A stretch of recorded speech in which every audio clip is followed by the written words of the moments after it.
¿Qué tal? Les habla Jorge Gestoso. Bienvenidos a este programa especial de la serie México Decide, rumbo a las elecciones presidenciales de este domingo 1 de julio.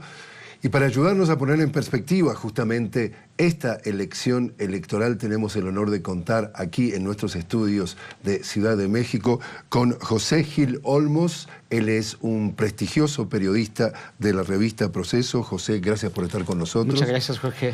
José, tú has escrito precisamente en el último número de la revista Proceso, y leo textualmente parte de ese artículo. Dices: los priistas, estamos hablando del partido de gobierno, el Partido Revolucionario Institucional de Enrique Peña Nieto, dices tú, los priistas de viejo cuño ya no tienen la mirada en la elección presidencial del 1 de julio porque asumen la derrota como escenario previsible. Su interés se centra desde ahora en pelear por el PRI para quitárselo de las manos del Grupo del Estado de México, encabezado por el presidente Enrique Peña Nieto, que en los últimos 6 años, el sexenio electoral actual que termina, se lo apropió y pretende conservarlo.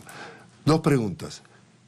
¿Está perdido esto o Mid, a través de su vocero, quiere sacar de la galera que las encuestas están mal y va a aparecer él con un fraude ganando la elección?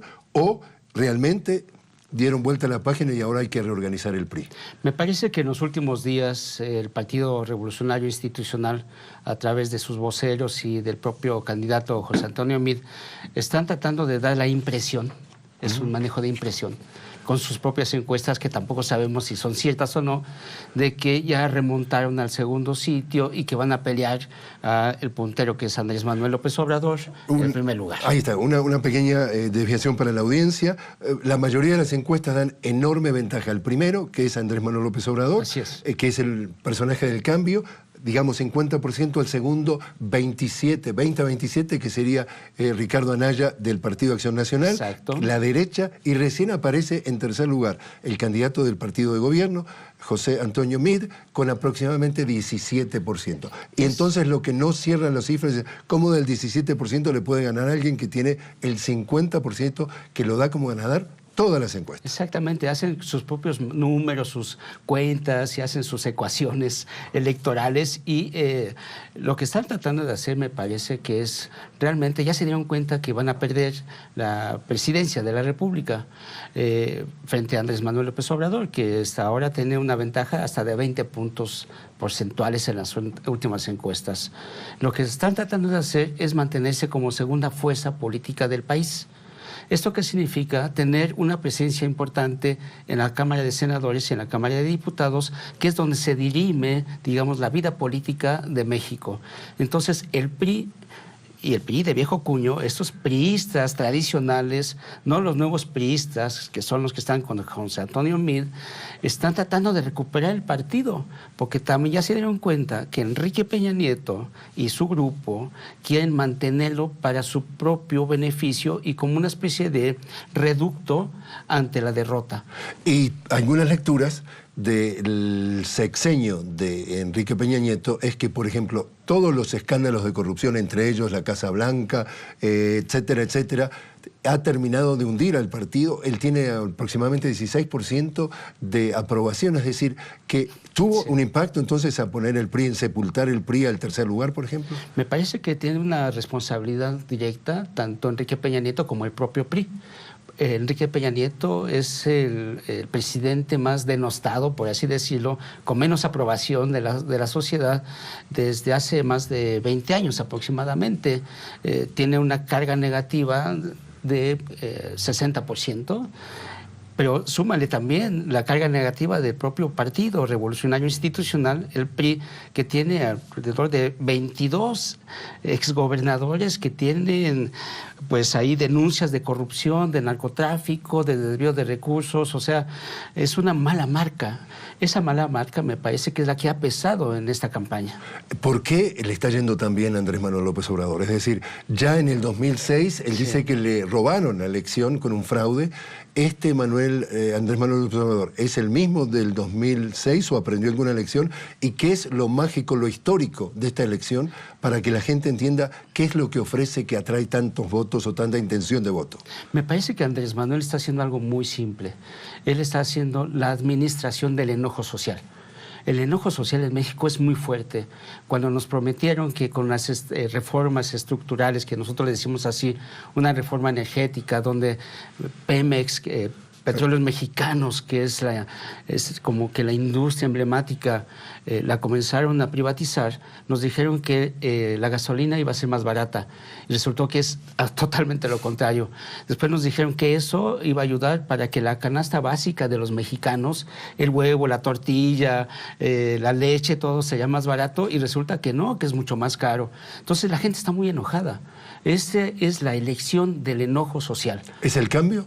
Me parece que es el cambio que requiere el país después de un fracaso de la alternancia en el poder, la alternancia democrática que le llamamos en el año 2000 con Vicente Fox, que era el presidente del Partido Acción Nacional. Hubo un fracaso ahí, se sumó el fracaso de Felipe Calderón, también del mismo partido. Llegó Enrique Peña Nieto bajo esta idea en México que decíamos, o la mayoría decía, pues los priistas sí saben gobernar, y si roban, no se roban todos, sino que salpican. Esa era la frase popular. Pues resultó que... Era el menos malo. Sí, ni salpicó y se llevó todo, ¿no? Ahora, pensemos una cosa. Como es el cambio, es el cambio versus el status quo, versus más de lo mismo. Sí. Le quieren poner, obviamente, como en cualquier guerra política, la cáscara de banana para que patine. Y, por ejemplo, se dio que en el día de ayer arrestan a unos individuos que están en un automóvil, que están conduciendo en el automóvil $1 millón en billetes, directamente que va a la sede del partido del PRI. Exacto. Definitivamente, para poner una cosa con otra, se asume que eso puede llegar a ser para la compra de votos. Algo que ha sido histórico también en esta elección. ¿Qué puede pasar para ponerle la cáscara de banana? ¿Compra de votos? ¿Fraude? ¿Qué otra cosa? Pues puede haber una serie de acciones, incluso, no quisiera yo, de violencia, violencia en cuanto a robo de urnas, de casillas, quema también de algunas casillas, o sea, generar un clima de violencia que pueda, nosotros decimos, manchar esta elección, y que incluso si tienen la intención de un fraude, que me parece también que es muy peligroso bajo nuestras circunstancias, de que quieran hacer eso, llevar el caso hasta tribunales y entonces ahí pelear la presidencia de la República, porque estamos hablando para este PRI del Estado de México, que es un PRI muy característico, le gusta hacer negocios con la política. No van a dejar tan fácil la mina de oro que se encontraron hace 6 años, entonces la van a tratar de mantener.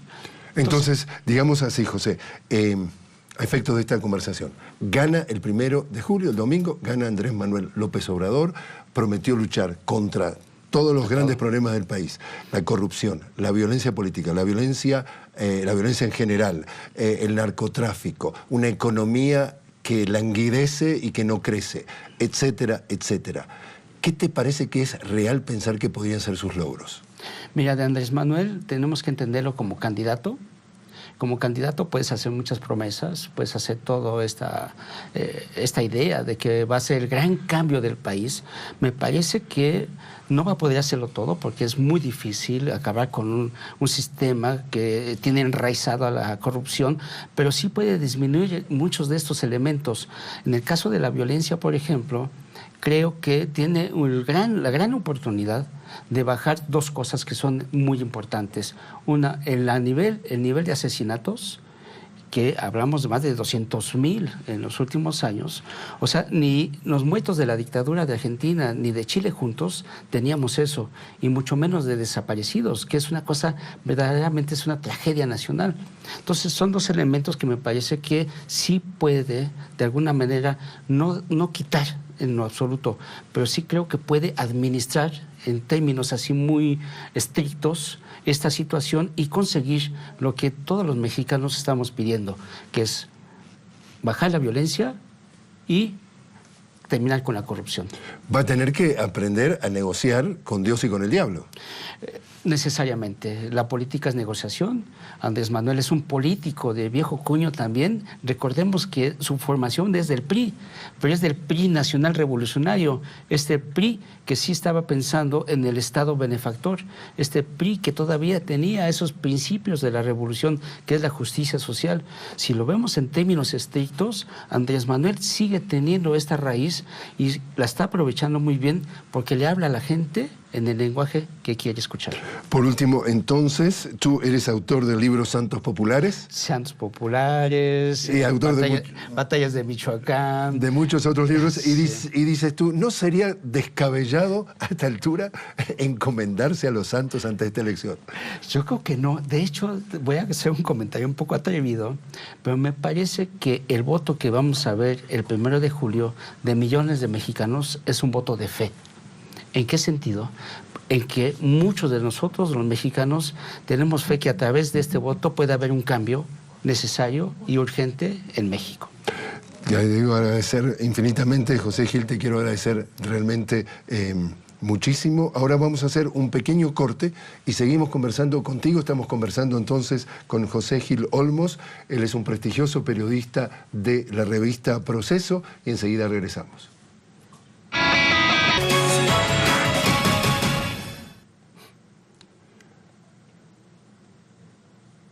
Continuamos conversando desde nuestros estudios en Ciudad de México en este programa especial México Decide rumbo a las elecciones presidenciales de este domingo 1 de julio con José Gil Olmos, un prestigioso periodista de la revista Proceso.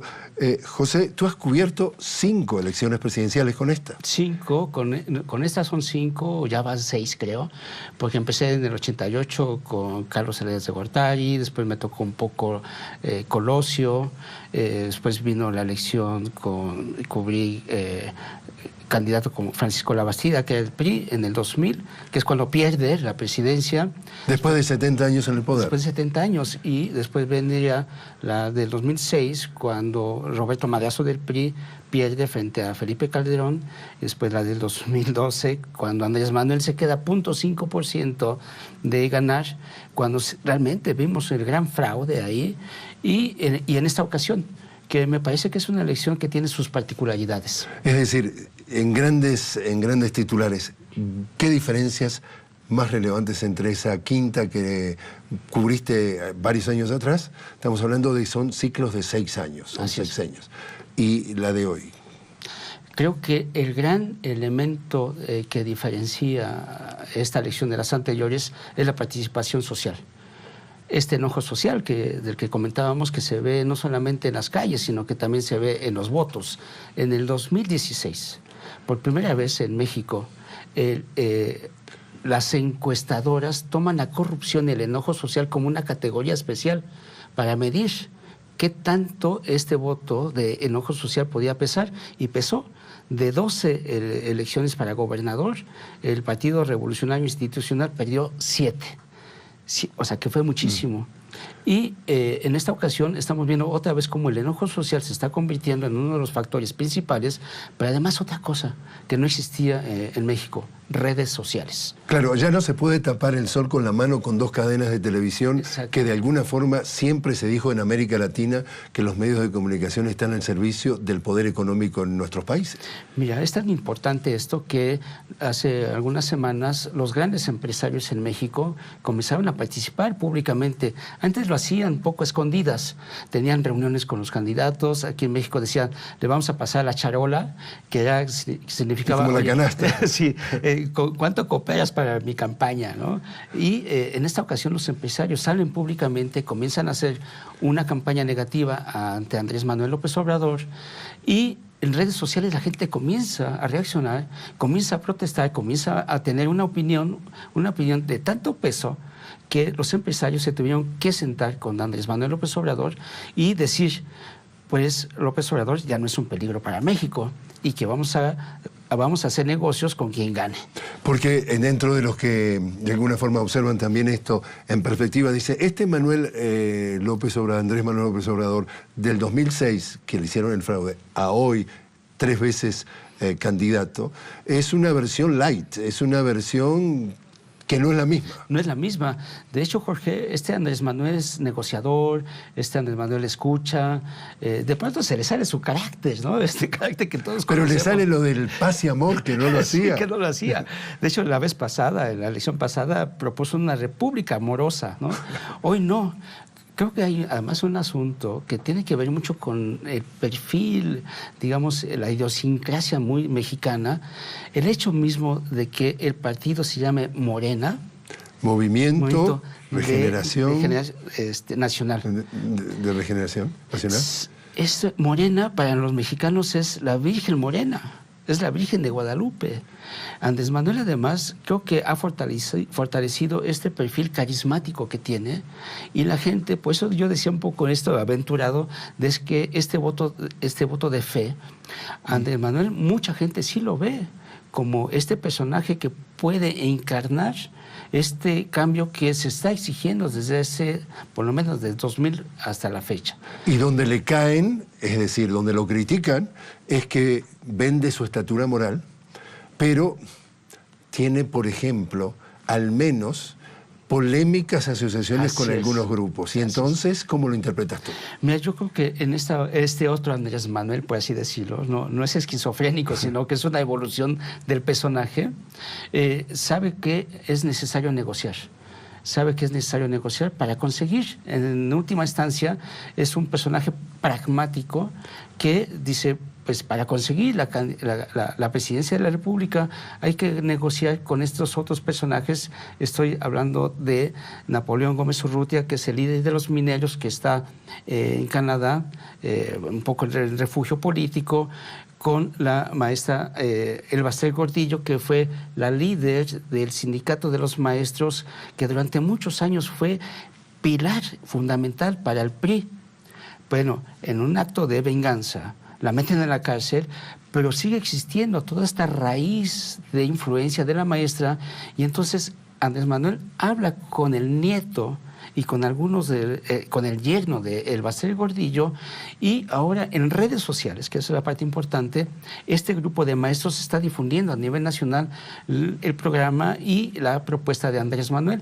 Creo que en este sentido, a diferencia del Andrés Manuel de los años anteriores, tenemos a un personaje distinto, pero en esencia también igual.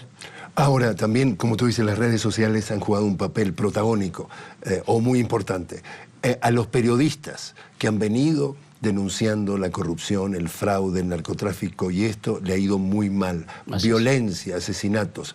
¿Cuán preocupante es el tema para ti, ser periodista y hacer periodismo como tú haces, a fondo, serio, responsable, ecuánime, en México?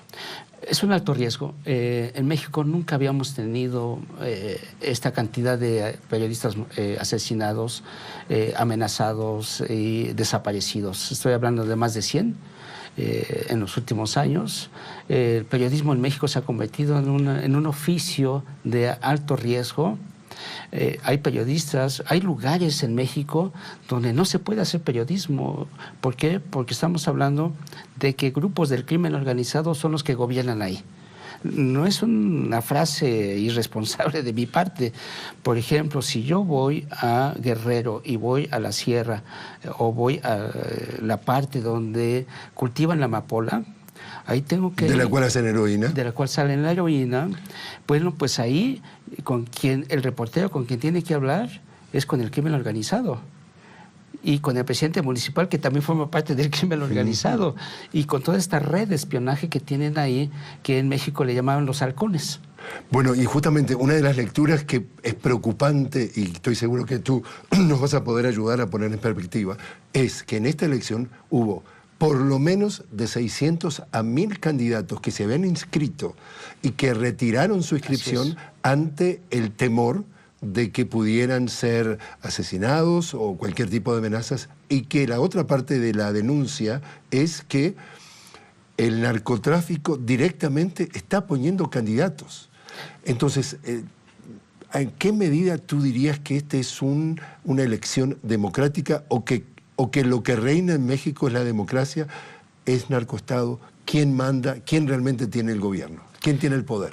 Hay partes del territorio mexicano donde el gobierno es el crimen organizado, o sea, el narcotráfico. En esas partes, y se detecta muy bien, es muy claro, el número de candidatos o de políticos que han sido ejecutados son precisamente en los lugares donde más presencia del crimen organizado existe. Incluso son ellos los que ponen a los candidatos. Me parece que una de las razones por las cuales ha habido tantos asesinatos, estamos hablando de más de 40, es porque...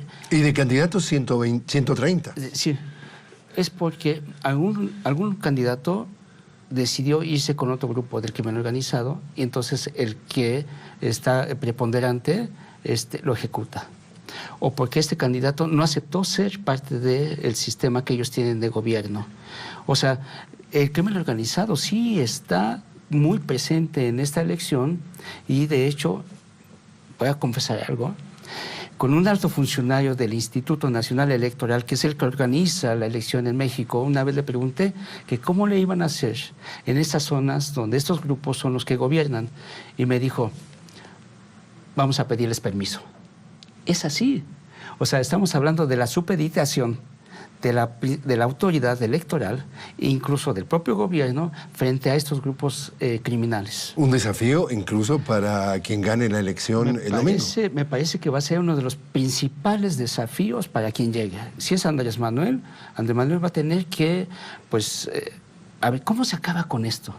Yo me pregunto realmente si un gobernante en 6 años o los años que pueda estar, si puede terminar con un problema tan fuerte que no es solamente mexicano, sino que es internacional. ¿Cómo acabar con el narcotráfico desde un país, nada más, de un solo país, cuando vemos que en el caso de los criminales en México, este crimen organizado tiene vínculos por lo menos con 42 países más? Nos queda solamente 1 minuto y medio, José. Ayúdame entonces brevemente a interpretar o a adivinar qué puede ser, por ejemplo, si gana AMLO la elección, la relación con Estados Unidos. ¿Progresista AMLO o izquierdista AMLO? A los estadounidenses no les gustan los gobiernos que no sean, que estén en la misma frecuencia. ¿Cómo podría darse, y con un Telecán en el medio de la negociación, podría darse esa relación? Me parece que va a ser, si él gana Andrés Manuel, va a ser una posición nacionalista. Más que de izquierda, más que de derecha, más nacionalista. Y creo que en ese sentido vamos a ver un diálogo totalmente distinto, no tan supeditado como en el caso de Enrique Peña Nieto con el canciller Luis Videgaray, que tiene un vínculo ahí con el yerno de Donald Trump, sino que una negociación todavía más fuerte, más fortalecida desde México. Va a defender a los productores mexicanos, eso les va a gustar a los propios empresarios en México. Entonces, desde la parte del país, de parte de los empresarios mexicanos, pueden negociar quizá de una manera distinta lo que es el acuerdo de libre comercio con América del Norte. Y en este caso también el propio Canadá, creo que va a ser importante ahí. Y si lo miramos ahora desde el punto de vista de la geopolítica regional, ha habido claramente un avance de la derecha luego de la caída estrepitosa de los precios de los recursos naturales, petróleo, cobre, gas. Y definitivamente los gobiernos progresistas han tenido un retroceso. El hecho que llegara a ganar Andrés Manuel López Obrador, ¿cómo podría jugar en ese tablero de ajedrez? Me parece que va a ser una pieza importante y en la geografía política del hemisferio, si gana Andrés Manuel, creo que va a movilizar nuevamente las posiciones de la izquierda, las populistas que le llaman, que no es otra cosa más que la defensa de los intereses nacionales frente al neoliberalismo.